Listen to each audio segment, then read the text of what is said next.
Bukti 4 karomah Kiai Haji Maimun Zubair yang membuat para wali ulama kagum kok bisa wafat di Makkah.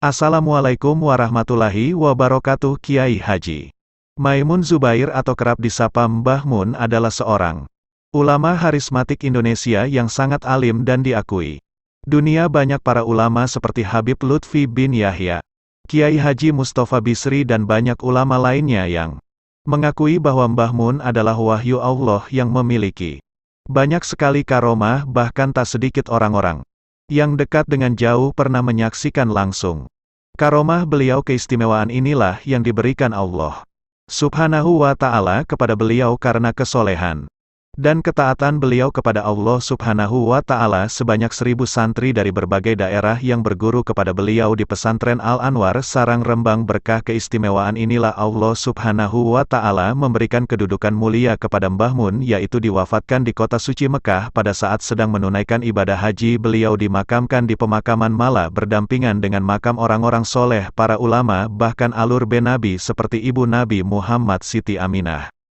Abdul Muthalib, paman Nabi Abu Tholib, dan istri pertama Nabi Muhammad Shallallahu Alaihi Wasallam yaitu Siti Hadijah. Lalu seperti apa 7 karomah luar biasa Mbah Mun? Tonton video ini sampai selesai. Terima kasih teman-teman sudah menonton video ini, dan buat kamu yang udah like video ini, komen di bawah video ini, subscribe channelku, dan share video ini. Aku ucapkan terima kasih banyak. Yang pertama, mobil Mbah Mun berjalan tanpa bahan bakar. Dahulu Bangun sering ke Pasuruan, menaiki mobil itu gampang sekali rusak. Jadi kalau perjalanan jauh, di tengah perjalanan harus servis. Yang aneh, ketika beliau perjalanan pulang dari Pasuruan, di tengah perjalanan sopir beliau berhenti di sebuah bengkel untuk mengecek mobilnya. Ketika tukang bengkel mengecek mobil tersebut, tukang bengkel langsung kaget dan bertanya, "Ini mobil siapa?" "Ini punya Mbah Mun." "Memangnya kenapa Pak?" Langsung tukang bengkel lalu menjawab sambil menunjukkan tempat saluran bensin ini. Selang saluran biasanya tidak sambung atau tidak terpasang. Kenapa mobilnya bisa berjalan? Tukang bengkel terheran-heran karena pertanyaan tersebut. Kejadian ini pun tidak lepas dari karomah Mbah Mun sendiri.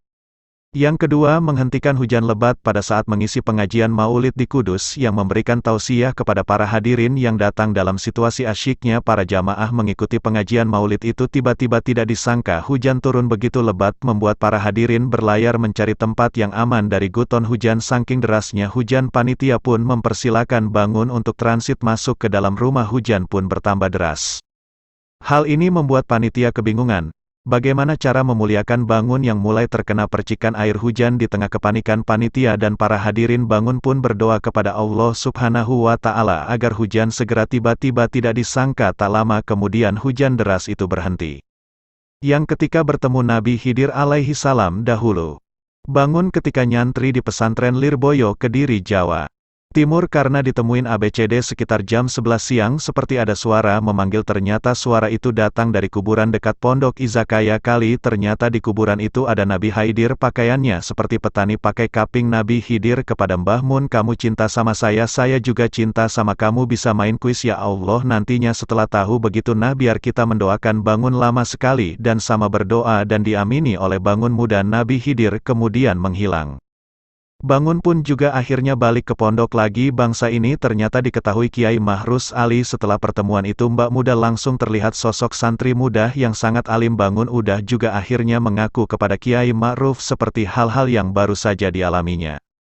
Yang keempat, Bangun bisa melipat waktu saat panggilan masuk di Universitas Al-Azhar Kairo, Mesir, yang diminta tolong oleh Mbah Mun untuk mengantarkan ziarah ke makam Imam Syazili. Akan tetapi saat itu kefaktualan ada bingung karena waktu yang dimiliki Mbah Mun sangat mepet alias terbatas. Pada perjalanan menuju makam tersebut sangat jauh, bahkan harus menginap. Dengan keyakinan dan ketaatan kepada beliau, tetap menyediakan permintaan beliau Fadlan menyewa mobil dan sopir untuk mengantar beliau dan istrinya. Jika cerita perjalanan darat yang jaraknya 400 km dengan medan jalan yang sulit dan biasanya ditempuh selama 7-9 jam, itu hanya ditempuh selama 2,5 jam saja. Pada saat perjalanan beberapa kali mobil yang ditumpangi Fadlan, Mbah Mun dan istrinya beberapa kali berhenti untuk istirahat, makan dan salat di beberapa tempat yang di dalam. Terima kasih teman-teman sudah menonton video ini, dan buat kamu yang udah like video ini, komen di bawah video ini, subscribe channelku, dan share video ini. Aku ucapkan terima kasih banyak.